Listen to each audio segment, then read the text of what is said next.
vous souhaite la bienvenue. Les Vraies Voix, 24 décembre, on est là, on est toujours là, nous, de toute façon. Nous, on nous dit, vous voulez être là? Nous, on est là, parce que nous, on est très heureux d'être ici avec eux, exactement. On est très bien. Et Ça en plus, on a bien David mangé ce soir. Ça va, et vous? Oui, je vous conseille de regarder la télé.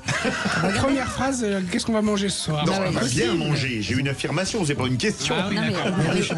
Non, mais d'habitude, vous répondiez avec de la bouffe quand je vous parlais de bouffe. Oui. Là, vous répondez, je vous demande si vous allez bien et vous me dites, on va bien manger. C'est logique, c'est soir de réveillon. C'est pas parce que vous allez bien. Est-ce que vous allez bien? Répondez à mes questions, Philippe David. Oui.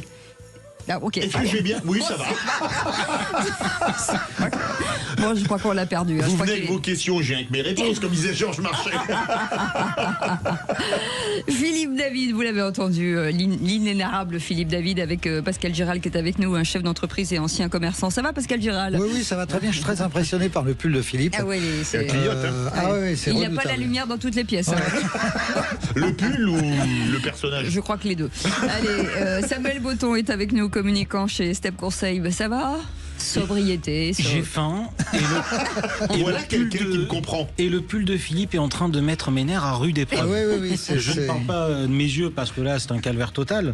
Je sens que vous et moi ce soir, on va se rentrer dedans. C'est bien. Joli programme. Verbalement. Oui, bien sûr. Comment joli programme. Je crois que vous allez vous faire déglinguer. Dans le milieu. Allez, soyez les bienvenus. Ce numéro de téléphone 0826 300 300 avec Aude qui est avec nous aujourd'hui, bien entendu, ce 24 décembre, et avec Maxime, notre réalisateur, au sommaire de cette émission. Oui, bonsoir. Thierry Breton, interdit de séjour aux États-Unis, de l'intimidation, c'est ce qu'a dénoncé Emmanuel Macron, pendant que Donald Trump continue donc de convoiter ouvertement le Groenland. Et on vous pose cette question: Groenland breton, Trump se prend-il pour le maître du monde? Eh bien, vous dites non à 55%. Vous voulez réagir? Le 0826 300 300. Moi, je dis qu'entre loi extraterritoriale et visée sur le Groenland, l'affaire Breton est quasi anecdotique. Depuis la chute du mur de Berlin, les Américains veulent diriger le monde, et avec Trump, plus que jamais. Et puis la question du soir, 470 €, c'est le budget moyen des Français pour Noël 2025, soit 38 € de moins que l'an dernier. Mais où allez-vous faire vos courses? 55% des Français font leurs achats en ligne, laissant les petits commerçants physiques sur la touche. Et on vous pose cette question: achat de Noël, les Français ont-ils abandonné le petit commerce au profit d'Internet? Eh bien, vous dites oui à 84%. Vous voulez réagir? Le 0826 300 300. Alors moi, je crois que oui, ils ont abandonné le petit commerce. Ce qui m'énerve, parce que ce sont les mêmes qui se plaignent quand il y a des produits achetés qui ne sont pas aux normes. On a beaucoup parlé de Chine, et également quand les petits commerces ferment. Soyez les bienvenus sur le numéro de téléphone 0826 300 300 ou sur nos plateformes. Vous êtes les bienvenus jusqu'à 19h30. L'Amérique change de visage aujourd'hui. Hello Washington and hello America. We're going to stop the invasion of our borders. We're going to reclaim our wealth, and we are going to make America great again. King of the world!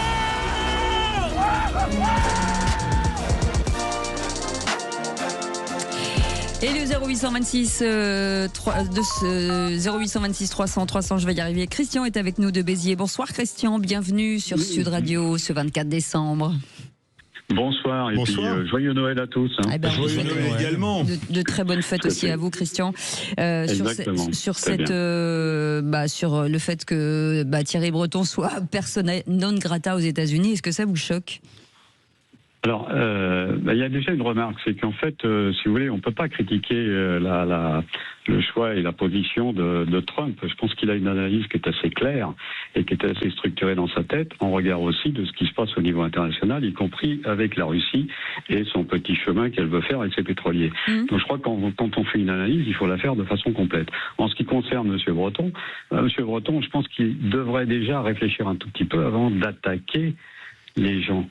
Et s'il attaque effectivement les États-Unis, je comprends très bien que les États-Unis lui disent écoutez, vous nous attaquez, c'est très bien, restez chez vous.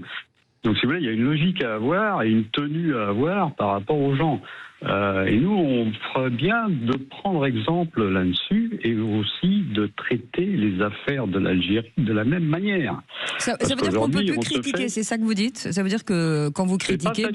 C'est pas ça du tout. Non, absolument pas. J'ai pas dit ça. Vous pouvez très bien être critique, mais critique constructive. D'accord. Aujourd'hui, ce n'est pas le cas de figure. Aujourd'hui, on est en train d'essayer de détruire les gens qui cherchent à nous aider, qui nous font une analyse très claire sur une situation qui est catastrophique en France, avec en plus une ingérence immense d'un État qui est du Sud, qui est l'Algérie. Vous avez vu ce qu'ils nous demandent là. Maintenant, ils sont en train de créer des lois en nous disant qu'on est vraiment les mauvais, les méchants.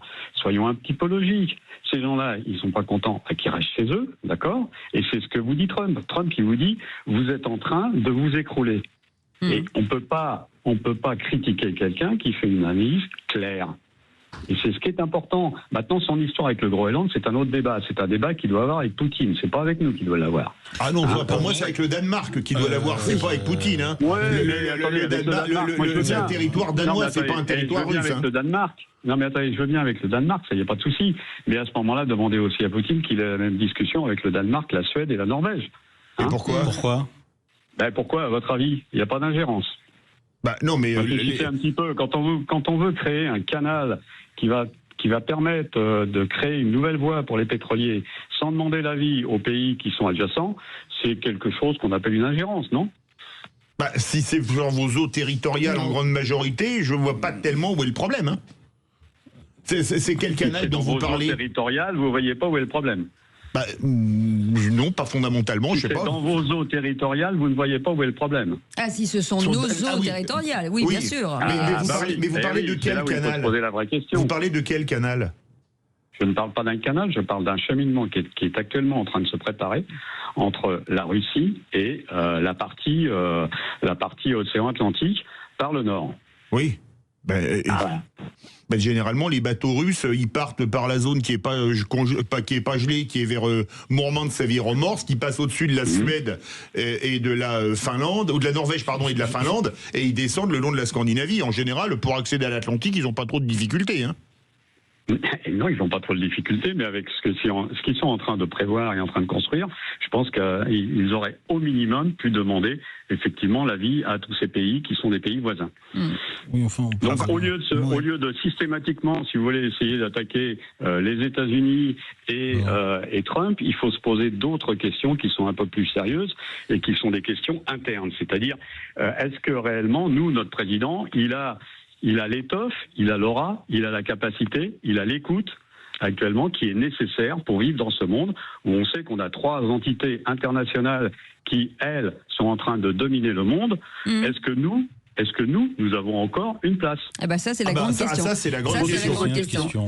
Allez, Christian, vous restez avec nous. On va répondre dans quelques instants. Et si, comme Christian, vous voulez donner votre avis, vous êtes les bienvenus. 0826 300, pardon. Cette émission est faite pour vous. Il y a marqué...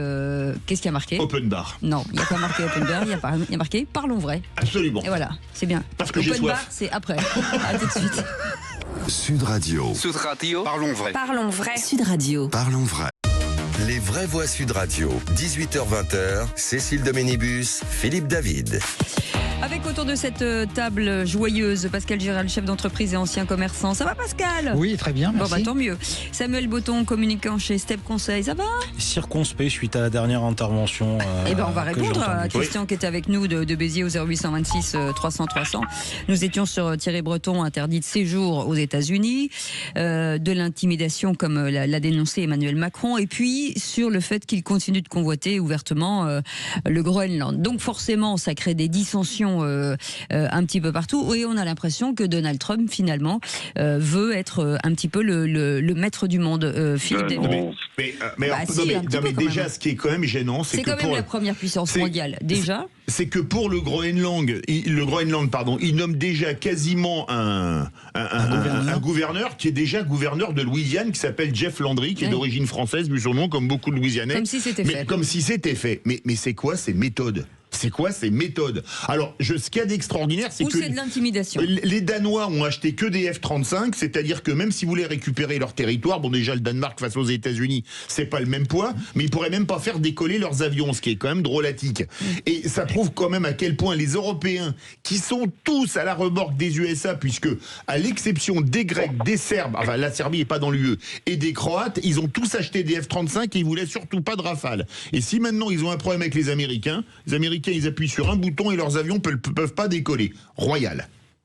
Ah bah oui. Moi, je vais tenter de remettre un peu le clocher au milieu du village. Oui, si vous voulez, mais je voulais pas vous Il y a avouer. déjà quelqu'un qui s'en occupe. Non, un peu de grille d'analyse, c'est-à-dire déjà la sortie d'Emmanuel Macron, je trouve que c'est la seule qui puisse être faite et il a très bien fait. Thierry Breton, effectivement, ça reste anecdotique, et après se pose la question de Donald Trump. Alors Donald Trump, et non quand même. c'est une décision d'État. Ouais, je ne suis pas là pour la commenter plus que ça. Et honnêtement, je pense qu'il y a des enjeux qui sont un peu plus considérables à juste titre. Et alors donc du coup, pour revenir sur tout ça, ironiquement, Donald Trump est le leader du monde libre. Dans les faits, vous êtes président des États-Unis, vous êtes leader du monde libre. Sauf que Donald Trump, c'est peut-être le pire joueur de poker que j'ai vu de ma vie. Et en étant le pire joueur de poker que j'ai vu de ma vie, il a réussi à mettre, à chaque fois qu'il les a eu à sa table à genoux, l'Union européenne. Donc je pense aux dernières négociations de taxes que nous avons eues, qui sont pour moi un scandale absolu et coup de pression répété quand il nous dit on va les mettre à 200% de TVA. Et pourquoi pas 1000 de taxes, pardon. Ouais. Et pourquoi pas 1000, monsieur Trump? Il faut jouer à l'absurde face à quelqu'un d'absurde. Donc il y a de ça. Ensuite, on peut parler d'ingérence, et l'ingérence, on la vit chez nous en Europe, avec Vladimir Poutine et la question de l'Ukraine. Mais pas que, il y a aussi l'Algérie qui fait de l'ingérence en France, le Qatar, il y a plein de gens. Je parle du moins de façon ce qui se différente, passe et en les Europe et sur notre États-Unis aussi territoire. d'ailleurs. Et donc les États-Unis, on en arrive à la question du Groenland. J'ai tendance à penser que c'est une stratégie absurde. J'espère que l'Union européenne aura le bon sens de ne pas plier face à ce qui est visiblement un grossier coup tactique. Et puis pour le reste, j'entends le fait qu'il faut qu'il y ait de la critique constructive entre les États et quand elle se manifeste, sauf que j'ai pas souvenir d'avoir entendu Trump être très souvent constructif, et j'ai pas le sentiment qu'il veuille aider la France plus que ça. Christian, on est habitué avec Trump qu'il aille très très loin et puis que tout. À moins que. Je allez-y, pense aussi Pascal. que dans la question Trump, qui ressemble de plus en plus à M. Poutine, dans sa manière de fonctionner. Il y a un problème de délai. Il n'a pas le temps, Trump. Dans 2 ans, il va falloir que les États-Unis changent de président. C'est pas le cas de la Russie, qui est engagée avec lui, on ne sait jamais quand ça va s'arrêter. Jusqu'en 2000, je ne sais plus combien. 2036, je crois, il est sûr de Donc rester. il faut que M. Trump boucle ses idées et boucle ses affaires avant 2028. Je ne pense pas vraiment que même s'il y avait des velléités d'annexer le Groenland, tout ça se fera avant 2028. Alors oui, il peut-être se représenter en 28 parce que c'est théoriquement 2 mandats consécutifs que peut faire un président des États-Unis. Donc alors là, il y a un trou dans la Constitution, je crois. Est-ce qu'il pourrait se représenter ou pas, sachant qu'il a déjà fait un mandat de 2016 à 2020. Comme je ne suis pas membre de la Cour suprême américaine, je ne me prononcerai pas. Oui. Et moi j'ai envie de vous poser la question. Allez-y, mais j'allais vous poser une question. Oui. Allez-y, Christian, je vous écoute. Votre analyse, elle est très bien, mais réfléchissez à une chose. Oui. C'est que si les personnes deviennent fortes, c'est parce qu'en face, il y a des personnes faibles. Ça, c'est vrai. Donc, vous avez raison. Mais oui, mais avant de critiquer Trump, de critiquer Poutine, posons-nous une bonne question. Est-ce que nous, on fait partie des gens qui sont réellement crédibles vis-à-vis d'eux? Aujourd'hui, non. On n'est pas assez ordonné, structuré. On n'a pas, si vous voulez, une qualité de discours et surtout une crédibilité qui leur permettrait de réfléchir avant de dire effectivement un certain nombre de bêtises. Donc, à partir du moment où vous avez quelqu'un qui est incompétent en face de vous, vous pouvez avoir le diktat qui vous convient. Donc, départ, commençons d'abord à essayer de nous restructurer nous-mêmes, commençons à devenir forts et crédibles. C'est pas en inventant un 2e porte-avions qu'on va y arriver, ça c'est clair, surtout qu'il va être là dans 10 ans, et dans 10 ans, je sais pas où on sera. Bon, okay. Il nous faut un fou furieux à la tête de l'État, alors. Oui, mais la première question à se poser, c'est celle-ci. Oui, mais la première question à se poser, c'est celle-ci. Si vous voulez effectivement que monsieur Bertrand puisse aller aux États-Unis, eh ben qu'on ait déjà quelque chose à c'est pas proposer. Bertrand, c'est Breton. C'est breton. C'est Breton, c'est pas Xavier Bertrand. Oui, c'est ce que je disais, qu'est-ce qu'il va faire Xavier Bertrand? Xavier Bertrand à Burger King qui Non, mais vous en qu'on ait dit une on est certaine crédibilité. Ouais. Si vous n'avez pas de crédibilité, pourquoi voulez-vous que les gens vous reçoivent? Ça sert à rien. Non, mais deux choses. Alors déjà, si on prend la France, stricto sensu, c'est sûr que Emmanuel Macron est totalement démonétisé sur toute la planète au niveau international. On s'est fait virer de notre précaré qui était l'Afrique, etc. Le problème, c'est que l'Europe, comme disait Henry Kissinger il y a plus de 50 ans, l'Europe, quel numéro de téléphone? Parce que tout à l'heure, c'est Samuel Botton qui parlait des droits de douane, mais quand Trump a dit Europe, 15% sur tous les produits sans discrimination, ce qui parfois est tirer une balle dans le pied de sa propre économie, l'Allemagne a dit, par le biais de Madame von der Leyen, qui défend, je le répète, les intérêts allemands, mais pas les intérêts européens. Non, c'est mauvais pour l'Allemagne qui vend beaucoup de berlines aux États-Unis et de machines-outils, donc on met 0 droit de douane. Qu'est-ce que vous voulez avoir comme crédibilité quand vous avez quelqu'un au-dessus de vous, parce que Madame von der Leyen est au-dessus d'Emmanuel Macron, puisque elle a la gâchette commerciale. Lui n'a absolument aucune arme dans ce domaine, dit, vous nous taxez, mais nous on vous taxe pas. Mais évidemment, on est un paillasson, et un paillasson, désolé de le rappeler, c'est fait pour s'essuyer les pieds. D'accord. Alors moi, je vous conseille à un moment, si vous voulez, d'écouter les propos de monsieur Philippe de Villiers, qui a fait une analyse qui est très sérieuse dans ce domaine-là, et qui a fait constater qu'effectivement, aujourd'hui, l'Europe gérée de cette manière-là par une personne qui, de toute façon, s'est proclamée présidente, élue par des grands électeurs. Ne nous amène qu'à des soucis. L'Allemagne va nous dominer dans très peu de temps. J'ai pas attendu Philippe de Villiers pour le dire, je le dis moi-même depuis des années, alors ça tombe bien. Très bien. C'est très bien. Mais si vous voulez, aujourd'hui, ce qu'il faut se poser comme question, et la question réelle, c'est pas de dire est-ce que Trump va être le maître du monde. Si vous dites qu'il va être le maître du monde, c'est parce que vous lui laissez justement la bride sur le cou et qu'il puisse faire ce qu'il veut. On n'a pas dit être, on a dit veut être. Oui. C'est pas du tout la même chose. S'il veut être le maître du monde, ça veut dire qu'il a constaté. Oui, mais ça veut dire qu'il a constaté qu'en face de lui, il n'a pas de répondant. Il n'a personne pour lui dire, mais monsieur, arrêtez un peu vos bêtises. Christian, même s'il y avait du répondant, vous pensez que Trump changerait aussi d'attitude? Je pense que c'est par des coups d'éclat comme ça qu'il avance. Je ne l'ai pas vu faire le malin avec la Corée du Nord. On aurait un général de Gaulle à la place d'un Macron, le problème, il aurait été vite réglé. Oui. Alors, avec un petit distinguo, c'est que la France était beaucoup plus puissante il y a 60 ans dans le monde qu'elle ne l'est aujourd'hui aussi. Mais c'est une réalité. Et elle n'était pas dans l'Europe. Ah si, elle y était depuis 57. À peine, enfin pas dans cette Europe que nous connaissons. C'est pas la même Europe, c'est pas la même Europe. On est bien d'accord. Si vous mettez à la tête d'un État des gens qui créditent l'État, qui le font sombrer, parce qu'il n'y a pas d'autre terme aujourd'hui, et il est évident que ceux qui sont à côté de lui vont en profiter. C'est clair. C'est certain. C'est clair. Merci en tout cas, Christian, de ce débat avec vous. Plaisir. Vous faites quoi ce soir, Christian? Je prépare mes vols de demain. Vols de demain? Ah, vous êtes pilote? Eh oui. Faites-nous rêver, vous allez où, Christian? Vous nous emmenez où demain, Christian? Joker. D'accord. Non mais loin, en long courrier ou en moyen courrier? Non, ça va être du local. Ah, ça va être du local. Moi, quand j'entends vol le soir de Noël, je pense vol au vent, mais c'est autre chose. Ouais, donc PNC. Ah oui, non, pas du tout. Non. Non mais Christian, PNC aux portes alors, j'ai envie de dire. PNC aux portes. C'est ça? On vous embrasse très fort et on vous souhaite une très belle fête de fin d'année. Et puis à très bientôt peut-être, Christian, sur cette ligne 0826 300 300. Et bienvenue sur la compagnie Sud Radio. Allez, on fait une petite pause et on revient dans un instant. À tout de suite. Sud Radio. Parlons vrai. Sud Radio. Parlons vrai. 18h-20h, Cécile Doménibus, Philippe David. Et on vous souhaite la bienvenue. Alors vous êtes certainement en train de tout préparer, de mettre, une fois que vous avez mis toutes les boules, les machins, les trucs, qu'est-ce que vous allez... Envoyez-nous d'ailleurs, appelez-nous 0826 300 300, on prendra le temps de vous répondre. On a envie de savoir ce qu'on mange ce soir. C'est quoi le dîner chez vous, madame, monsieur? Est-ce que vous allez manger du couscous comme moi par exemple? Vous allez manger quoi ce soir, Philippe David? Je sais pas, le menu a été concocté par mes sœurs et ma femme et elles ne m'ont rien dit. Parce que là, elles sont au fourneau, tandis que moi, je suis là. Vous aurez une petite salade, vous allez voir, ça va vous faire. Une tranche de jambon avec une feuille de salade. Non, ça va être du tofu. Vous allez manger quoi, vous, ce soir? Ce soir, je ne sais pas, mais je peux vous parler de mon repas de demain midi, si vous voulez. C'est quoi? Demain midi, il y aura du chapon, champignons, veau haché. C'est bien. Et j'ai l'intention, en fin de cuisson, de le faire flamber à l'armagnac. C'est très bien.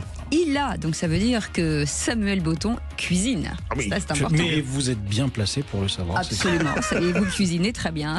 Vous allez manger quoi, vous aussi? Je vais chez une amie qui cuisine du couscous.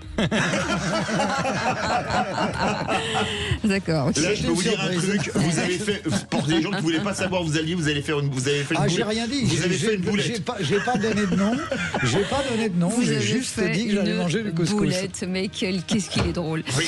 Allez, les amis, on est ravis de vous accueillir, en tout cas avec nous jusqu'à 19h30 ce soir en direct. Et tout de suite, un contre tous. Les vraies voix Sud Radio. Seul contre tous. Et on démarre par Philippe David. Eh bien moi je regarde, alors là je vais parler anglais et espagnol. J'ai envie de dire you are fired en anglais, j'ai envie de dire afuera. Alors you are fired, c'était la phrase que disait Trump quand il faisait un jeu de télévisé, quand il disait vous êtes viré, et vous rappelez, Milei avec sa tronçonneuse, ministère de l'environnement, afuera, ministère de machin, afuera, parce que je regarde les résultats de l'économie. Alors on va commencer par les États-Unis, 4,3% de croissance au dernier trimestre. Ça ferait rêver en France, inutile de dire, ça fait des lustres qu'on n'a pas eu une telle croissance. En Argentine, celui qu'on disait qu'il allait être un horrible personnage, accrochez-vous bien, sur la dernière année, le taux de pauvreté est passé de 52,9% au premier semestre 2024 à 31,6% seulement maintenant, soit une baisse de plus de 20 points en 12 mois. Sur l'extrême pauvreté, elle est passée de 18,1% il y a un an à 6,9% aujourd'hui, divisé quasiment par 3. Le revenu des familles a augmenté en moyenne de 26,3% en un an, avec une inflation à 13%, mais il y a toujours eu de grosses inflations en Argentine, avec un gros plus. Et je me dis que quand je vois que les grands économistes des plateaux de télé français disaient que Trump en économie il était nul, Milei c'était un guignol, quand je vois leurs résultats en économie, je me dis que notre Mozart de la finance devrait aller prendre des cours, qui à Washington, qui à Buenos Aires, pour avoir des gens qui enfin ont fait une politique économique digne de ce nom, parce que le mal de la France, c'est qu'on n'a jamais eu de afuera. Et c'est ça la réalité. C'est bien le jour où on fera un afuera et où on aura un fou furieux à la tête de l'État. Je crois d'ailleurs. Vous êtes sûr qu'on n'en a pas déjà un dans un autre registre et beaucoup moins terrifiant que ceux que vous avez évoqués. Mais je veux bien vous concéder, on a Guillaume Kasbarian à l'Assemblée nationale et il se rêve en Trump ou en Milei. Ça, c'est un premier point.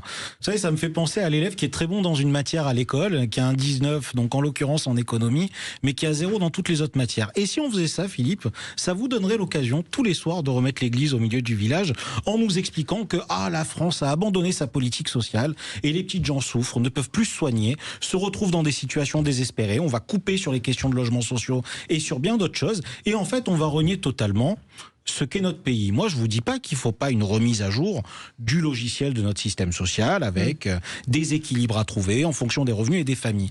Mais aujourd'hui des mecs qui viennent, qui mettent des coups de tronçonneuse entiers sur ce qui fait l'histoire d'un pays et de sa politique, je ne suis pas pour. Et ensuite, pour vous amener sur un autre terrain, je serais très curieux que vous me disiez quels sont les noms auxquels vous pensez pour un Milei ou un Trump à la française, parce que là, tout de suite, je n'en vois pas. C'est-à-dire même Marine Le Pen qui pourrait... Et qui non, alors moi j'en ai deux qui seraient un peu dans ce registre. Juste un dernier point. Gardez-les pour vous. Il y a un souci côté RN, c'est que même eux sont obligés d'aller sur du social aujourd'hui et de voter des lois qui vont dans le sens du progrès social, parce que c'est ce que demandent les Français.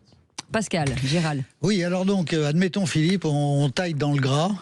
On fait méthode argentine ou méthode américaine et on vire tout le monde. Mais on remplace par qui ? Il n'y a pas besoin de remplacer dans certains cas. Moi, je trouve quand même que les problèmes sociaux auxquels nous sommes confrontés, il faut quand même quelques interlocuteurs valables. Je dis pas que ceux qui sont en place le sont. Je dis que si on vire tout le monde, il faut quand même trouver des compétences pour travailler à la place de ceux qu'on a virés. Donc, comment on fait ? Quelles sont vos idées là-dessus ? Moi, j'en ai plein. Je veux des noms. Alors, déjà, 2 noms qui pourraient faire. Il y a Sarah Knafo, Et il y a le maire de Cannes, David Lisnard, qui pourrait faire une politique de ce que j'appelle l'afouérisme. C'est comme Dubu sort de ce corps. Et Bérangère est quelqu'un de très sympathique. Mais très sympathique, mais c'est exactement ce qu'elle m'aurait dit. Et donc, je vais vous dire, je vais vous prendre un exemple. États-Unis, pays de plus de 300... si elle nous écoute. On l'embrasse, Bérangère. Pays de plus de 300 millions d'habitants. C'est immuable. Vous avez, je crois, 15 ministres. 15. En France, vous avez un nombre de ministres, 38, 42, c'est devenu n'importe quoi, parce qu'il faut qu'il y en ait un de telle région. Ah ouais, mais attends, t'as tel parti qui a 3 députés, qui a pas de secrétaire d'État, donc on en nomme un. Un pays de 300 millions d'habitants, 15 000. Je vais vous prendre un exemple. 4 milliards, 4,1 je crois de même de mémoire, le montant du fonctionnement de l'ADEME, l'Agence pour la défense de l'environnement et la maîtrise de l'énergie. Moi, j'ai pas besoin de dépenser 4 milliards pour qu'on me fasse des tweets en me disant qu'il faut que je change de slip tous les jours et que je lave mon jean une fois par semaine. J'ai pas besoin de ça. Les agences d'État, ça coûte un pognon de dingue, 80 milliards. Moi, je vous parie que j'en supprime 90% et que la France marche aussi bien. Et je fais sur 90% 72 milliards d'euros de rentrée, enfin de non-dépenses fiscales. Mais c'est ça. Mais il faut y aller à la tronçonneuse. Pourquoi ils ne le font pas alors? Mais parce que c'est le clientélisme. Toutes ces agences d'État, etc., ça permet de planquer tous les copains qui ont perdu leur poste. Comme la Commission européenne, le tunnel du Mont Blanc, etc. Il y en a plein. Vous êtes une pipe en industrie. Enfin, mais c'est pas grave. Dans l'absolu, quand Macron est arrivé au pouvoir, il n'avait pas de copains, suffisamment de copains pour pouvoir... Ah si, par les promotions de l'ENA, etc., il en avait beaucoup. Si, parce que, attendez, je vais vous faire du Jacques Brel, hein, parce que chez ces gens-là, madame, on se soutient, madame, on se soutient. Et c'est ce que les Français n'en peuvent plus. Je vous prends un exemple. Stéphane Séjourné, pour lui, l'industrie, c'est rendez-vous en terre inconnue. Vous voyez? Et on l'envoie vice-président de la Commission européenne à l'industrie. Je peux vous dire que les industriels allemands, ils sont pliés de rire. Ils peuvent défendre tout leur bout de gras. Le mec ne connaît rien à l'industrie. C'est pathétique. J'en parlais avec notre regretté ami Loïc Le Floch-Prigent. On était exactement sur la même longueur d'onde. Ok, à part les agences, quoi d'autre? Les ministères. D'accord. 15 ministères. Pas un de plus. On continue. Je peux vous faire une énormité. J'aimerais que vous me disiez qu'on réduit le nombre de parlementaires, Philippe. Ah mais je veux bien, j'ai aucun problème là-dessus. Je vais vous prendre un exemple. L'URSS, pays très à droite, c'est bien connu. Vous aviez 4 échelons administratifs, la France en a 6. Eh bien moi je le dis, afuera, et pour vous montrer à quel point je suis magnanime avec vous, je ne vous dirai pas you are fired. Voilà. Allez, avec c'est au tour. Non, c'est pas Pascal, c'est Samuel Botton. C'est moi qui m'y colle aujourd'hui. Ouais. Attention. Il a la trouille. Attention. Alors vous savez, dans la vie, moi j'ai une grande passion, c'est regarder. Ça aurait pu. Ça aurait pu. Pour tout vous dire, j'ai une grande passion, c'est de regarder des auditions parlementaires et des commissions parlementaires. Il se trouve que la dernière qui m'a chamboulé et que j'ai trouvé d'un excellent niveau, c'est celle de Vincent Bolloré. Alors, je l'ai déjà dit à plusieurs reprises sur ce plateau, Vincent Bolloré, on peut être d'accord ou pas. Ça n'enlève rien. Le mec a du talent. Au talent du monsieur et au fait que je recommande à tous les étudiants en communication ou ce que vous voulez de regarder ces 3 heures d'audition qui sont une véritable masterclass. J'ai apprécié de par la tenue des débats à quelques exceptions près. Évidemment, c'est toujours du même côté que ça se passe. En l'occurrence, quelques députés LFI, dont Louis Boyard, pour ne pas le citer, qui sont venus avec quelques questions que je pourrais qualifier d'outrancières, à minima, et qui ne font pas forcément avancer le débat. Et là, plus récemment, on a monsieur Charles Aloncle, député UDR, que je ne connaissais pas, et que j'ai beaucoup mieux connu ces 2 dernières semaines, puisque lui, il est rapporteur sur les auditions liées au service public. Et c'est justement ce que je déplore, c'est qu'aujourd'hui ces auditions sont devenues une politique spectacle où on se fait une carrière. Je pense à un député de La République En Marche dont le nom m'échappe, qui s'était pointé sur TPMP 2 jours après avoir auditionné Cyril Hanouna. Je pense pas qu'un député devrait se comporter de cette manière, et je n'ai absolument rien contre TPMP et Cyril Hanouna, que ce soit clair. Donc ça c'est un premier problème. Et monsieur Aloncle, donc UDR, député qui a été parachuté de Paris à Montpellier, qui aujourd'hui, proche du Rassemblement National, vient non pas faire des auditions, mais se comporter comme un procureur et demander des comptes qu'il n'a pas demandé. Moi, je vais vous dire une chose, Philippe, savoir combien touche Patrick Cohen et quel est son salaire, j'en ai rien à foutre. À la limite que vous me parliez de la question de la rentabilité du service public sur des émissions, ou comment ça se fait qu'en plusieurs années, on n'ait pas été foutu de rentabiliser le Tour de France pour plein de raisons qui ne dépendent pas forcément de France Télévisions. Ça, c'est des sujets qui m'intéressent. Donc on a Charles Aloncle qui mène des réquisitoires de procureur et qui bâtit sa carrière et qui fait la même erreur que le député de La République En Marche, qui derrière fait le tour des médias pour parler de sa commission et de comment il met les gens en difficulté. C'était Quentin Bataillon. Quentin Bataillon, exactement, qui a d'ailleurs été débarqué de la commission 2 jours après son passage chez Hanouna. Chez Monsieur Hanouna. Donc voilà, en l'occurrence, j'ai le sentiment que ces commissions et ces auditions ont perdu de leur essence, qu'aujourd'hui c'est des plans de carrière pour des députés qui ont un besoin de notoriété. Et c'est pas l'idée que je me fais de l'intérêt collectif. Pascal ou Pascal, l'honneur à Pascal. Là, je sais pas quoi vous dire sur ce sujet parce que effectivement, là, on est. J'ai pas une connaissance du sujet assez approfondie, mais moi, ce qui me choque, c'est la présentation qui a été faite du problème de France Télévisions et de Madame Ernotte qui refuserait de donner des informations à Monsieur Aloncle. Et tout ça devient très compliqué. Quand on est simple auditeur, c'est difficile à comprendre. Pourquoi une présidente d'une société, on va dire nationale, presque, ne veut pas répondre à un député qui lui aussi travaille pour la nation? C'est un petit peu compliqué. Tous les députés ne travaillent pas pour la nation. Ouais, j'espère que si, ils ont été élus pour ça aussi. Qui sont financés par la Russie, par exemple. Mais pas que. Voilà, donc je sens c'est quoi? C'est la rétention d'informations qui vous gêne? Ouais, la rétention d'informations et cette espèce de petit problème personnel qui semble y avoir entre les deux, de l'un qui veut pas parler à l'autre et vice versa. Je comprends pas. Ça devrait être transparent parce que je vois vraiment pas où est le problème. Non, mais alors moi j'aime bien cette commission parce qu'on a appris plein de choses. Et puis moi j'adore. Vous voyez, je parlais de ceux qui nous disaient à quel rythme il fallait laver nos slips. Moi, ce que j'aime beaucoup, quand vous dites il y a pas de raison de connaître l'argent de Patrick Cohen, moi j'aimerais bien connaître par exemple l'argent de Patrick Cohen, mais aussi celui d'Élise Lucet, parce qu'elle enquête tout le temps sur l'argent des autres. Mais quand vous lui dites combien vous gagnez, elle dit mais ça ne vous regarde pas. Moi désolé, quand je vais regarder dans la culotte des gens, ils ont le droit de regarder dans la mienne aussi. Ça, c'est le premier point. Mais ce que j'ai adoré, c'est quand même l'hémiplégie idéologique de France Télé, qui c'est à gauche toute, et j'adore quand même après les donneurs de leçons de morale. Je me rappelle de Patrick Cohen, qui avait reproché à Karine Le Marchand, qui avait fait une émission avec Bardella, d'avoir eu trop de proximité. Le même Patrick Cohen qui faisait la bise à Jean-Luc Mélenchon sur un plateau de télévision. Alors désolé, on évite de parler de proximité quand quelqu'un fait une émission avec quelqu'un, et on a notre ami Jean-François Aquili, on sait ce qu'il a subi sur une rumeur de ce type, pas à France Télévisions, mais à France Inter. France Info, autant pour moi. Mais ce qu'il y a de choquant, c'est quand on voit le copinage avec toutes les sociétés de production. Et on n'a pas encore tout vu. Moi, j'ai hâte de voir le retour au mois de janvier, parce qu'il y a certains animateurs télé dont j'aimerais connaître comment est-ce qu'ils sont toujours promus, alors qu'on en a viré certains. Je pense à quelqu'un que je connais un peu qui s'appelle Patrick Sébastien, qui faisait des millions d'auditeurs le soir et qui a été débarqué. Mais Patrick Sébastien avait, jusqu'à un certain point, une personnalité qui pouvait être considérée comme problématique par l'état-major de France Télé. À quelle raison ? Pour plusieurs sorties, pour des blagues misogynes qu'il y a pu avoir, ou d'autres points qui font qu'avec quelqu'un comme Ernotte, on savait que ça ne passerait pas, Philippe. Quand elle arrive, sa première déclaration, c'est « je veux remplacer le mâle blanc de 50 ans ». Oui, ça c'est raciste, c'est sexiste et c'est agiste. J'ai trouvé ça progressiste à l'époque. Sandrine Rousseau sort de ce corps. Oui, si vous voulez. Bon les amis, 0-0, la balle est au centre, j'ai envie de dire. Je vous trouve vraiment parfaitement partial, c'est moi qui ai gagné. C'est moi qui suis partial, c'est énorme. Mais non, c'est l'hôpital qui se moque de la charité. Le sapin de Noël Sud Radio.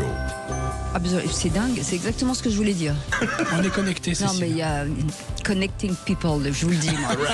Et vous savez que... Il n'y a pas de téléphone à gagner pourtant. Non, mais c'est en tout cas, le Père Noël a décidé de vous offrir, non pas un cadeau, mais carrément la hotte de la Mère Noël. Je peux vous assurer que la Mère Noël, elle est au taquet, elle est en train de faire des petits paquets là pour vous, puisque vous allez pouvoir remporter, écoutez bien, une fabrique à histoire Luni, un bon d'achat de 200 € sur le site Le Vent à la Française. Là, c'est pour les petits bijoux, tout un tas de trucs, vous allez voir, c'est canon.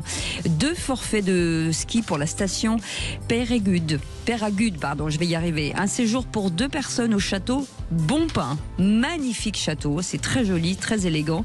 Le coffret collector Lélo et en partenariat avec Emily in Paris, une machine à café luxe café de la marque Ninja et un séjour de 4 personnes au Futuroscope. Voilà, et c'est tellement... Où faut-il s'inscrire? Vous restez là déjà. Je peux vous dire que le gagnant, il a gagné son Noël. Hein. Ah mais c'est extraordinaire. Avant même que le Père Noël débarque sous le sapin. C'est la haute d'honneur. Et ça peut tomber à n'importe quel moment. Hein. Je vous le dis, à un moment donné, on va faire stop, allez, on choisit, et bam, oh c'est lui, oh dis donc, où c'est elle.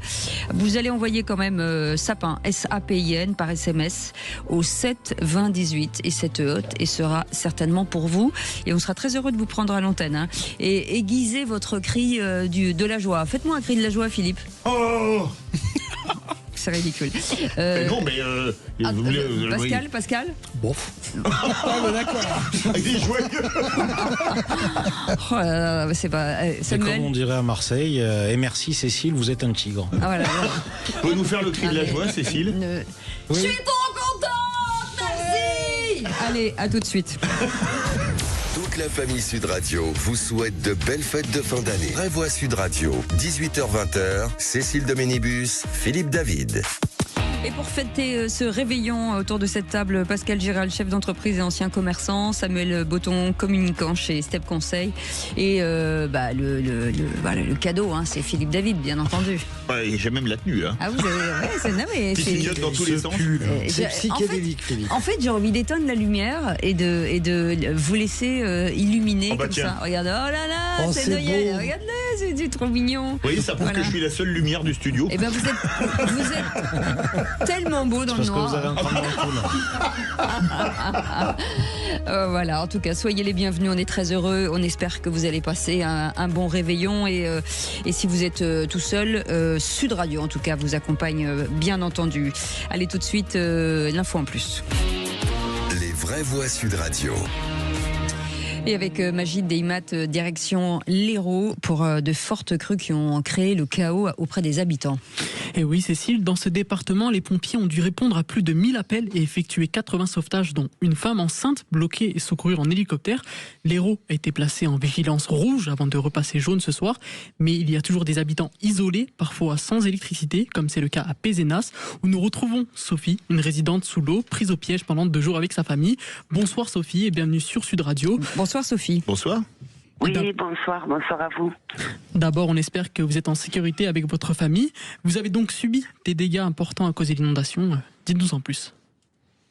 Oui, effectivement, comme beaucoup des résidents de notre quartier sur Pézenas, on a été surpris déjà par une montée des eaux dimanche soir vers 22h30. Nous avons souhaité isoler nos voitures au pied le plus haut de notre terrain ou même de les sortir, mais malheureusement, ce n'était pas possible. Donc, pardon de vous couper, Sophie, c'est monté très vite l'eau? Alors au départ, comment vous dire, pas trop. On ne pensait pas finalement qu'on allait se retrouver dans la nuit à 1,50 m d'eau sur le terrain. Quand même. Ah oui, quand même. Oh là là, quel voilà, désastre. on a eu une chance inouïe d'avoir un voisin, c'est l'entreprise Pages TP, qui a de suite contacté tous les résidents auxquels il détenait le numéro de téléphone à partir de 3h du matin pour proposer des évacuations. Il a même réveillé nos voisins qui avaient 1,50 m d'eau dans leur maison et qui dormaient. Et avec un gros engin, un godet, voilà, il a sauvé 4 familles, dont notre fille, qu'on avait demandé aussi son départ parce que nous sommes restés. Comment s'appelle le monsieur, c'est important? Comment s'appelle-t-il? Vous pouvez rappeler son nom? Ce monsieur, c'est monsieur Nicolas Pages, c'est l'entreprise Pages TP à Pézenas. Moi, je dis voilà. Bravo, merci. Ah oui, je crois que oui. Et aujourd'hui, voilà, et ce monsieur a encore jusqu'à hier encore évacué 3 enfants d'une famille où il n'y avait plus d'eau potable. Un autre résident a réussi à avoir un canoë pour voir, voilà, parce qu'on ne savait plus qui restait dans les maisons, qui avait besoin de secours. Voilà. Sophie, pardon, c'est la première fois que ça arrive à Pézenas aujourd'hui? Enfin, ces dernières années? Disons que oui, apparemment, voilà, depuis plus d'une trentaine d'années, cela ne s'était jamais vu et nous avons été très surpris. Bon, après, nous avons, comme par magie, comme cette eau est arrivée et repartie, en laissant, c'est sur des traces. Mais voilà, en fait, grâce à la solidarité, la générosité, voilà, on va avoir la chance, peut-être que des familles ne l'auront pas, mais nous, on va avoir la chance ce soir de pouvoir retrouver notre fille et notre famille, ce qui donne encore plus de sens à l'entraide, la solidarité et le partage encore plus dans cette veille de Noël. Bon, en tout cas, c'est une très bonne nouvelle et on est ravis de la partager avec vous. Juste, j'imagine que vous avez quand même beaucoup de dégâts aujourd'hui. Oui, nous avons, c'est sûr, des dégâts. On espère que les assurances nous soutiendront. Voilà, on a perdu des véhicules, on a perdu du matériel, du mobilier, de l'électroménager, mais je crois comme beaucoup d'entre nous. C'est un détail quand on est vivant. Et est-ce que vous avez l'électricité? Voilà. Vous avez retrouvé l'électricité quand même? On a retrouvé, oui, on a retrouvé l'électricité, l'eau, parce qu'on n'avait plus d'eau. Donc ça a été l'électricité, ça a été très dur parce que tout le monde essayait de nous joindre et malheureusement on n'avait pas prévu de recharger nos téléphones portables.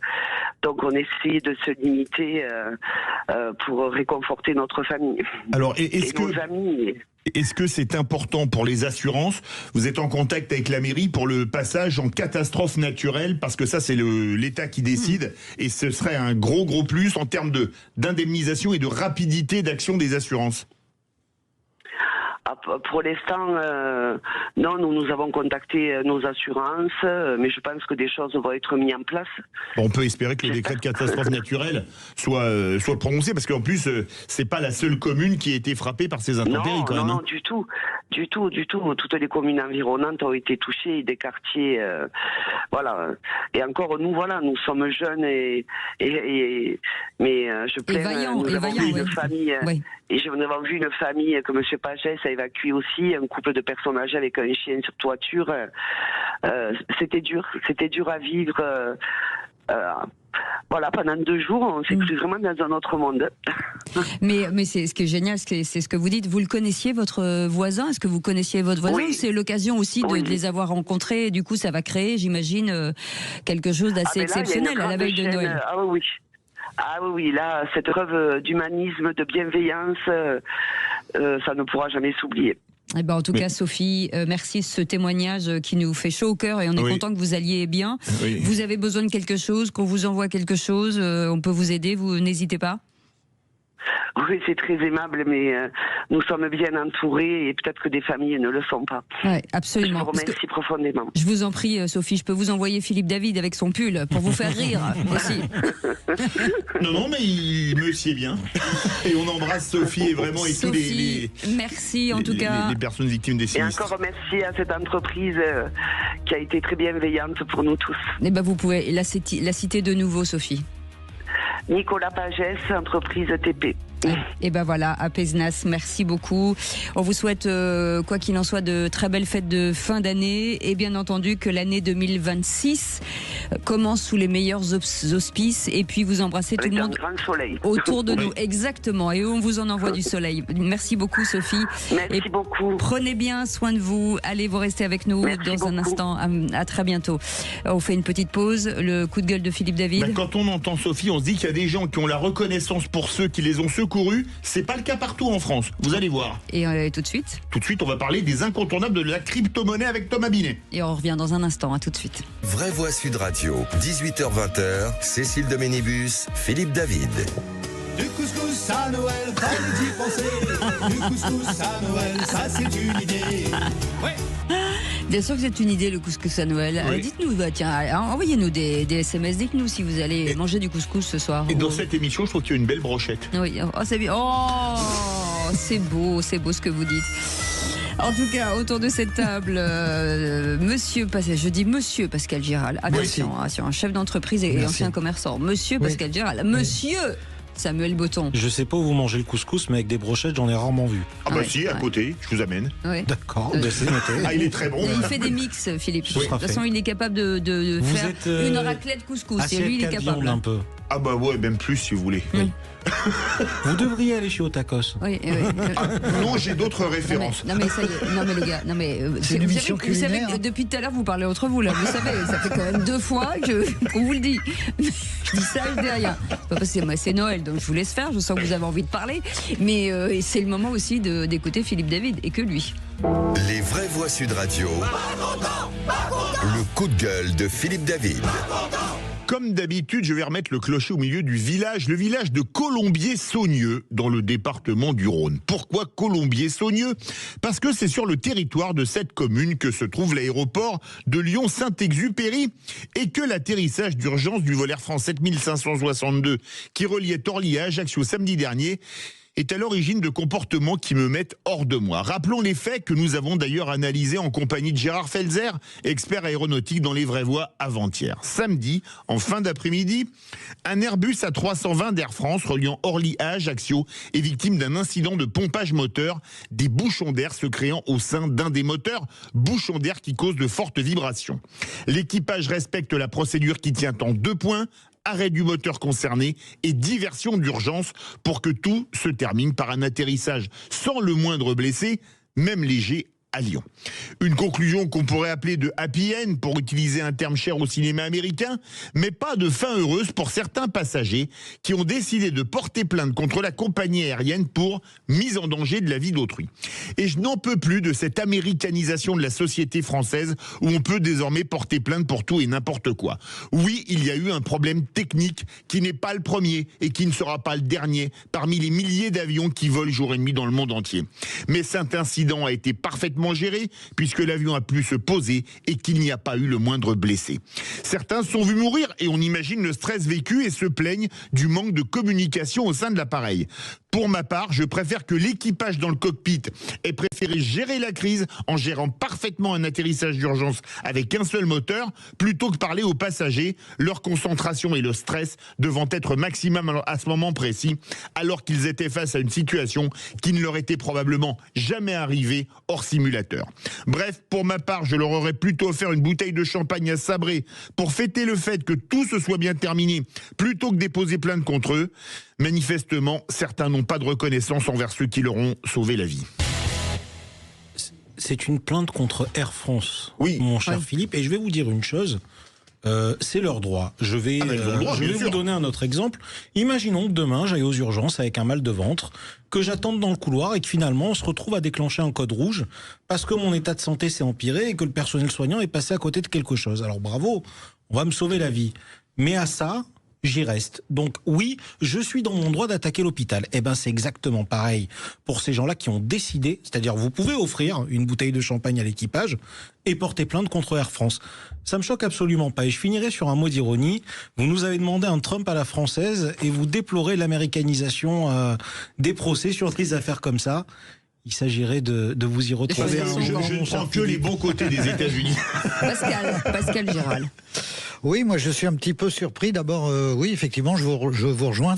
La première des réactions, c'est de donner une médaille aux pilotes pour avoir eu les bons réflexes au bon moment. Oui. Voilà. Et puis, malheureusement, les accidents arrivent, les accidents de la vie, les maladies, les accidents de voyage, les accidents d'avion.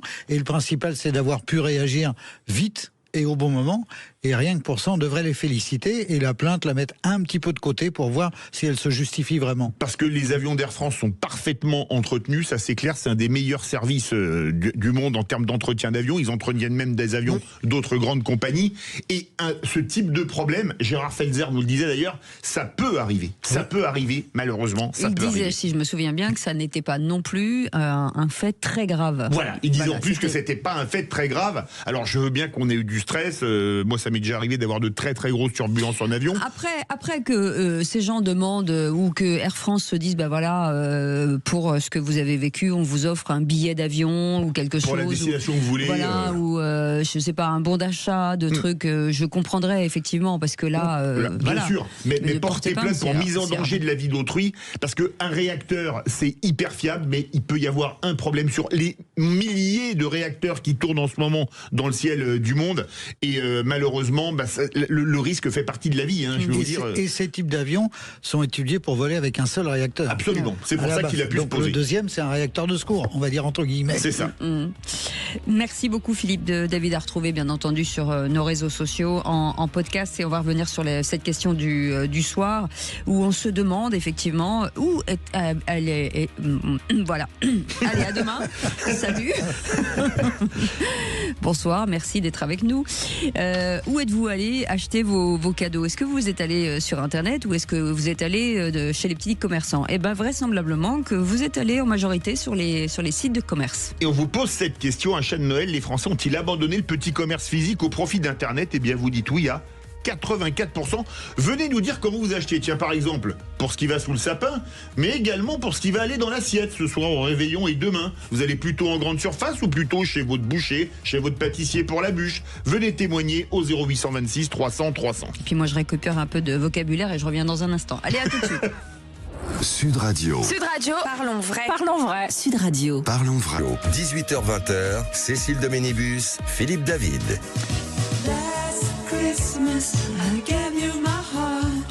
Et en chantant cette très jolie chanson de George Michael. Exactement, j'allais le dire. Heureusement que vous l'avez dit beaucoup plus rapidement que moi.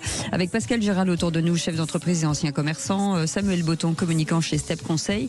Et vous, puisque dans 3 minutes, on va connaître le nom de ou de la gagnante pour cette hotte de Noël composée, je vous le rappelle, et vous allez pouvoir encore jouer pendant 3 minutes. Une fabrique à histoire l'Uni, un bon d'achat de 200 € sur le site de Le Vent à la Française. Ce sont des petits bijoux magnifiques, 2 forfaits de ski pour la station Peyragudes et un séjour pour 2 personnes au château Beaupin. C'est un très joli, c'est magnifique. À Marseille. C'est juste sublime. Le coffret collector Lelo et Emily in Paris, une machine à café Luxe Café de la marque Ninja et 4 séjours, en tout cas un séjour pour 4 au Futuroscope. Et ce sera certainement pour vous. Alors vous allez envoyer un SMS et c'est Aude qui vous attend par SMS au 7 20 18. Vous allez envoyer sapin. Vous avez 3 minutes les amis. Et tout de suite la question du soir. À vendre. Liquidation totale avant fermeture. 100% déstockage. Tout doit disparaître. Voici ce que l'on peut lire en lettres capitales sur les vitrines de nos commerces, pourtant si incontournables pour la vitalité de nos centres-villes. Les commerçants ont le sentiment d'être délaissés. Une lame de fond qui atteint son paroxysme dans les villes où le chômage persiste et où les locaux sont vacants. Les vraies voix Sud Radio. Et visiblement, 55% des Français font leurs achats en ligne, en tout cas cette année, laissant ces petits commerçants physiques sur la touche, Philippe. Et on vous pose cette question. Achat de Noël, les Français ont-ils abandonné le petit commerce physique au profit d'Internet? Eh bien, vous dites oui avec un score très important, 84%. Vous voulez réagir? Venez nous expliquer votre manière de consommer. On vous attend au 0826 300 300. Et je me tourne naturellement directement vers Pascal Giral, ancien commerçant, chef d'entreprise, avec les aléas du pouvoir d'achat, avec les problèmes de guerre, avec tout ça, et finalement le commerce aujourd'hui, et vous l'avez vécu, va très mal. Alors je l'ai vécu, j'ai fermé ma boutique en juin dernier, mais je peux vous préciser que dans les 3 années... C'est une boutique de quoi? Une boutique de décoration. Ah oui, donc ça c'est les cadeaux de Noël, voilà, par exemple. Donc ça c'est le cadeau par excellence. À l'époque du Covid, on appelait ça des cadeaux non indispensables, ou des boutiques non essentielles. Non essentielles, pardon. Et donc justement, puisqu'on parle de Covid, dans cette période post-Covid jusqu'au mois de juin dernier, on a eu une baisse d'à peu près 30% du chiffre d'affaires par an. Oh c'est énorme, c'est colossal. énorme. Et ce qui n'empêche pas qu'il y avait quand même de la fréquentation dans la boutique. Mais ce qui est assez paradoxal, c'est que les gens viennent voir en boutique et après achètent sur Internet. Oui. Ça, donc nous sommes la zone d'exposition d'Internet où effectivement au même produit, évidemment quand on l'achète sur Internet c'est forcément moins cher puisqu'il n'y a pas les charges afférentes à tout ce qui est commerce. Donc une baisse de 30% par an. Quand on pose la question aux clients pourquoi vous achetez sur Internet plutôt que venir dans le centre-ville pour contribuer à dynamiser ou à continuer de dynamiser ce centre-ville, la réponse est simple, c'est 1 à cause des prix. Évidemment. 2, à cause du choix et du stock. puisqu'évidemment un petit commerçant local peut pas avoir autant de choix qu'un site internet et autant de stock en termes de volume. Et troisièmement, à cause des horaires, où tout simplement les gens peuvent commander à minuit ou à 6h du matin et ils se font livrer le lendemain matin, ce qui n'est pas possible pour un petit le commerçant. parking, on peut pas se garer. Absolument, selon le type de ville. Moi, j'habite une ville de 3700 habitants dans les Yvelines qui est assez dynamique, mais même comme elle est réputée dynamique, tous les commerçants avaient le même raisonnement. Et je parlais pour moi boutique de décoration, mais il n'y avait pas que ça. Les vêtements, les chaussures, la librairie, tout le monde est dans le même panier. Peut-être quelques-uns qui échappent au moment de Noël à ce genre de choses, c'est les boutiques d'alimentation. Parce qu'il y a un côté image de marque où on va chez le bon boucher, chez le bon fromager. Je dis pas que les autres sont mauvais, mais il y a une espèce d'idée reçue comme ça. On se fait plaisir. Voilà, c'est ça. Écoutez, moi j'ai envie d'étaler toute ma culture et de vous parler d'un film qui recoupe ce problème, Les Tuches 4, qui se passe pendant Noël et où toute l'histoire tourne autour de Megazone, qui est un entrepôt qui livre des produits, et Jeff Tuche qui décide de reprendre une usine, de la réhabiliter et de faire un jouet qu'il va offrir aux enfants. Tout ça pour dire, aujourd'hui, c'est surtout une question de moyens, c'est-à-dire, comme vous l'avez dit, Pascal, est très justement, surtout, je vous rejoins, parce que je me suis moi-même reconnu à certains égards dans la description que vous avez faite. Il faut prendre en compte quels sont les magasins qui ont survécu. Ceux qui ont survécu aujourd'hui, je pense que c'est les grands commerçants, donc grands commerçants pour ne pas le citer, Fnac, Darty ou autres, chez lesquels vous irez toujours acheter de l'électroménager et des livres. Ou en décoration, Conforama, But, etc. Et encore, c'est plus l'embellie qu'ils avaient. Et vous avez de types de commerces qui sont apparus il y a quelques années, type Action, où vous avez... Chez Action, pour vous, je ferai un malheur, Philippe. Le petit barbecue portatif, vous l'adoreriez. Donc vous avez ces types de magasins où beaucoup de gens vont faire leurs courses. Mais finalement, quel est le facteur commun à l'arrivée? Et ce qui intéresse les Français, c'est de savoir combien ils vont payer. C'est la question de la promotion. C'est la question, comme vous l'avez dit, de quand est-ce qu'ils vont l'avoir. À Paris, si à 22h ce soir, vous vous dites « Ah, mon Mac ne marche plus, il m'en faudrait un autre », vous le faites livrer dans l'heure. C'est possible. C'est-à-dire, on est arrivé à une société d'hyperconsommation. C'est fou. Où aujourd'hui, effectivement, le commerçant traditionnel n'a plus forcément autant d'atouts qu'avant, et il est face à une concurrence face à laquelle il ne pourra pas gagner. En fait, vous dépensez autant, mais vous avez plein de choses à la place. Ou alors, vous dépensez plus, mais vous avez encore plus par rapport au même prix, et ainsi de suite. C'est pas la même qualité. Hein, sur la question quand même des sites internet et de l'achat sur internet, on vit avec cette question et ce problème-là depuis déjà plus de 10 ans. C'est devenu un marronnier dans les médias. Qui gagne du terrain, qui en perd. Et aujourd'hui, il y a une certaine typologie effectivement de commerçants qui vont survivre. Alors, vous parliez effectivement des commerces de bouche.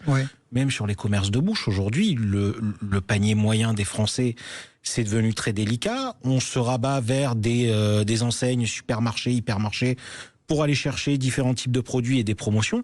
Et je suis pas sûr que l'artisan s'en sorte aussi bien que ce qui s'en sortait il y a 10 ans. Alors, allez-y. Je confirme, parce que mes collègues de l'alimentation et des commerces de bouche continuent à faire un bon chiffre d'affaires en fin d'année, mais c'est tout de même pas celui qu'ils faisaient dans les années précédentes. Je pense qu'on est à moins 15, moins 20% par rapport à il y a 10 ans. Voilà, bon, il y a des produits un peu luxe, le foie gras, le machin, ce qui est un peu symbolique en fin d'année. Non, mais ce qui est problématique, moi je crois qu'il y a une chose déjà, c'est qu'il y a un problème de concurrence déloyale. Je vais prendre un exemple. Moi j'ai travaillé il y a fort longtemps avec les boutiques de décoration. Boutiques de décoration, moi j'étais en luminaire à l'époque avant de passer en l'éclairage public. Les petites boutiques de décoration, il y en avait beaucoup plus il y a 30 ans qu'aujourd'hui. Elles vous achetaient des fabricants made in France qui existaient encore dans le luminaire. 90% ont fermé depuis au nom de la mondialisation et de la désindustrialisation, d'accord.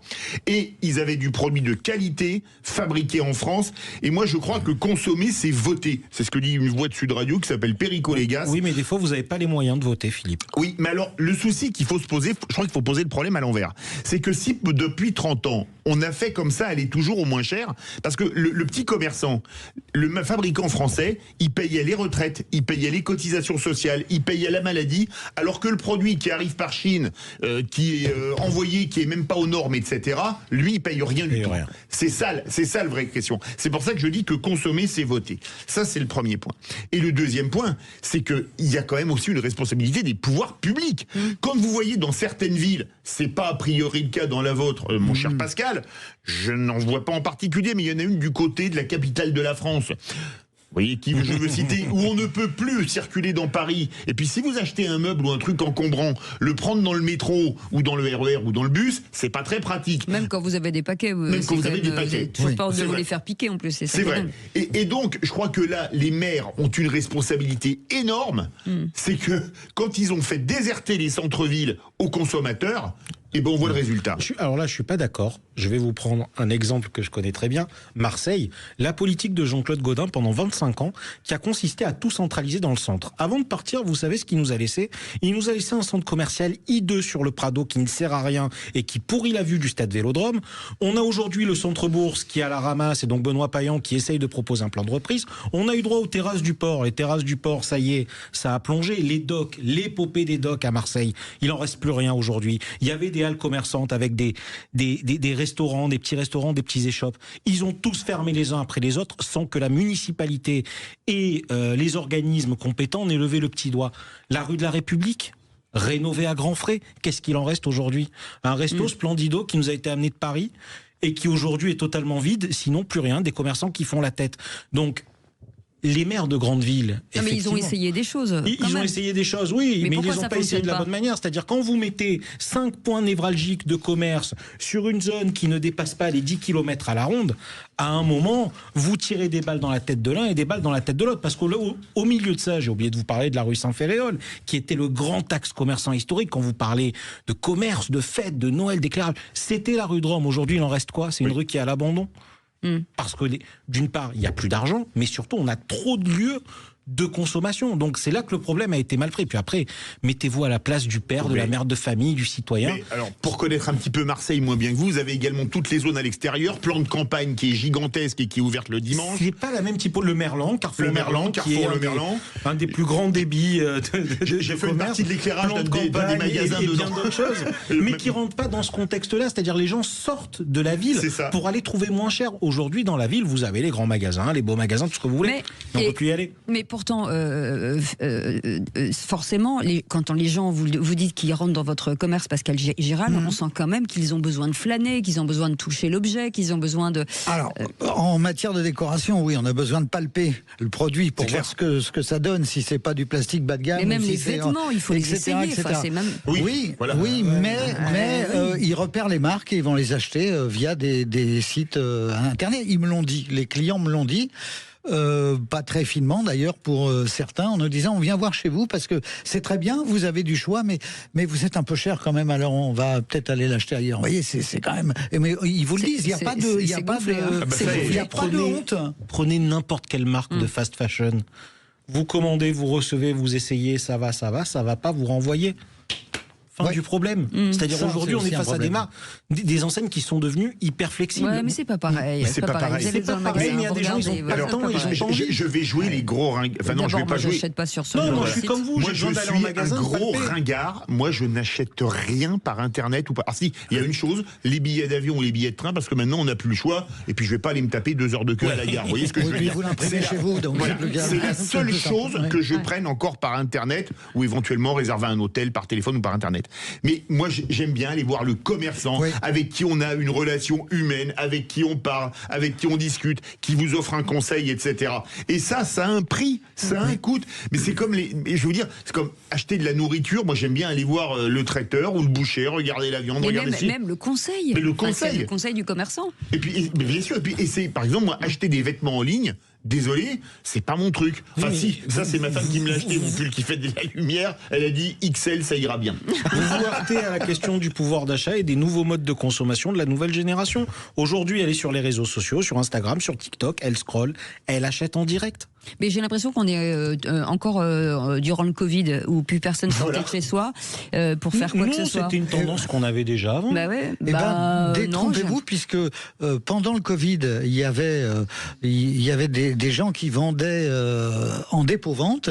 Et moi, il m'est arrivé de faire plus de chiffre d'affaires un mois fermé pendant le Covid qu'un mois ouvert après le Covid. C'est pas vrai? Ah oui, complètement. Et comment vous avez fait? Eh ben, écoutez, simplement, les gens savaient ce qu'ils voulaient, ils téléphonaient. Et on leur apportait le produit qu'ils avaient vu dans la boutique quelque temps avant. Un mini Amazon. Ouais, un mini Amazon, si vous voulez. Ça veut dire qu'après, à partir de la période post-Covid, c'est là où les choses ont vraiment changé, puisque les gens étaient habitués à rester chez eux, pour se faire livrer et commander tout ce qu'ils voulaient chez eux. Alors, j'ajouterais que c'est pas complètement mort pour les centres-villes, puisque la typologie des commerces change, puisque tous les commerçants qui ferment, par exemple des boutiques de décoration, sont en général remplacés, quand ils le peuvent, par des boutiques de services. Absolument. Alors, coiffeurs, banque, les coiffeurs, ongles, assurance. les barbiers, les kebabs, etc. Même en banque, ça fait longtemps que j'ai pas vu un conseiller bancaire. Hein.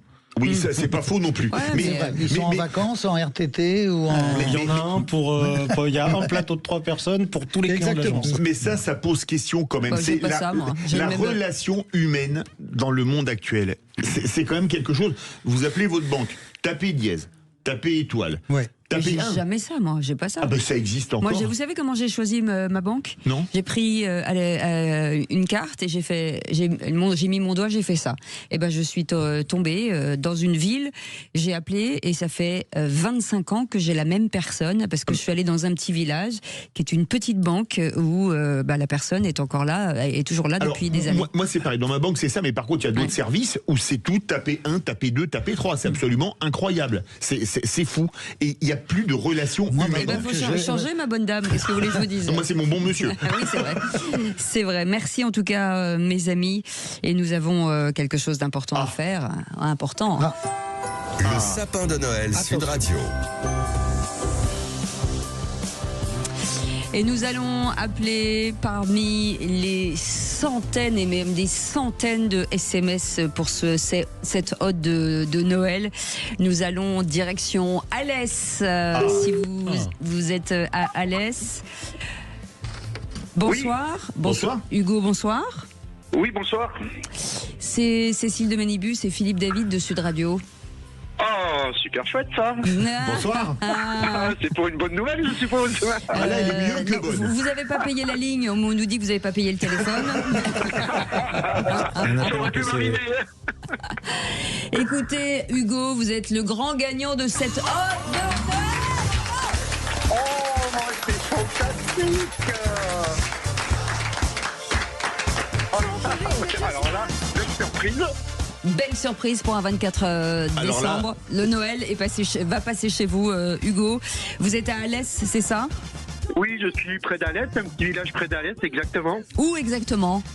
C'est Saint-Martin de Valgalgue, exactement. Un Sévenol. Ah, c'est très beau, très beau. Ah oui. Écoutez, Hugo, écoutez bien. Aïe, aïe, aïe. Vous avez remporté donc cette ode de Noël composée d'une fabrique à histoire Luni, un bon d'achat de 200 € sur le site Le Vendelat à la Française, 2 forfaits de ski pour la station Pérégude, un séjour pour 2 personnes au château Beaupin, un coffret collector Lelo et Emily in Paris, une machine à café Luxe Café de la marque Ninja et un séjour pour 4 personnes au Futuroscope. C'est pour vous.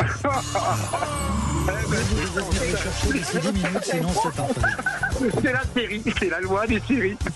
Pourquoi c'est la loi des séries? Pourquoi? Vous avez gagné à l'euro-million de vendredi? Non, pas tant que ça, c'est qu'une petite loterie sur notre boulangerie habituelle où on a remporté la loterie avec un super sapin de Noël en chocolat. Mais non, génial. Alors là, c'est les lois des séries, hein. Ah oui, exactement. Hugo, pour cette ode de Noël, il nous faut le cri de la... Excusez-moi, vous êtes tout seul à la maison ou accompagné?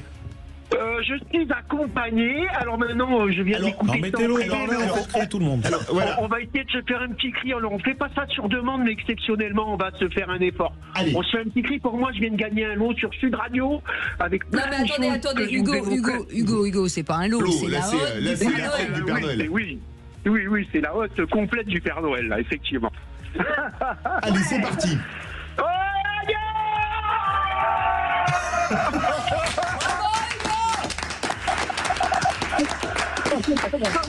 Hugo, vous souhaite un joyeux Noël. Et qu'est-ce que vous allez faire ce soir avec cette ode de Noël? Vous allez la redistribuer ou vous allez la garder pour vous? Non, il y a de fortes chances qu'on voit ça plus près, qu'en fonction des personnes qui sont susceptibles de pouvoir être peut-être plus sur place, etc., de voir qui ça va pouvoir être intéressant. Et ben voilà, vous pouvez bien remercier Sud Radio. Merci encore, je vous remercie. À très bientôt. C'était super. Merci beaucoup. Bonne fête à tous. Profitez bien de ces moments de famille, des moments de plaisir, d'amour, de partage, et que ça dure tous les jours de l'année finalement. Et merci en tout cas de nous écouter régulièrement, Hugo. On vous fait des gros bisous et on vous souhaite de très belles fêtes de fin d'année, comme à vous tous qui nous écoutez. Merci en tout cas pour cette saison qui était assez formidable. Elle n'est pas finie, mais en tout cas c'est l'occasion en tout cas pour vous envoyer des bisous et des câlins. On a des pensées pour ceux qui seront seuls ce soir, ce 24 décembre. Et puis dans un instant, vous retrouverez les vraies voix les chefs. Exactement, les chefs. Et c'était Valentin Neuredo qui sera avec nous dans quelques instants. Et puis un autre pâtissier génial qui s'appelle Vincent Gerlet, qui est chocolatier à Nantes et à Nagoya au Japon. En tout cas, avec ce livre, Valentin Neuredo, auteur de ce livre du potager familial, aux tables d'exception chez Fayard. Et puis à partir de 20h, vous retrouverez notre ami Yvan Cujus avec Chantal Goya. Voilà. En tout cas, on vous souhaite une très belle soirée. Merci beaucoup Samuel Botton, merci beaucoup Pascal Giral, merci Philippe David. Merci, joyeux Noël. Vous retrouvez Philippe demain à partir de 18h. Voilà. Absolument. Et moi je vous récupère le 29 et le 30. Absolument. Passez une très belle soirée, un très très très beau réveillon à tous et prenez soin de vous. Merci beaucoup Maxime, merci Magid, merci Aude, merci Antoine. On vous embrasse très fort, on vous aime très fort. Voilà, on vous fait des cœurs et des cœurs. Allez, bonne soirée, salut, à demain. Sud Radio. Parlons vrai. Sud Radio. Parlons vrai.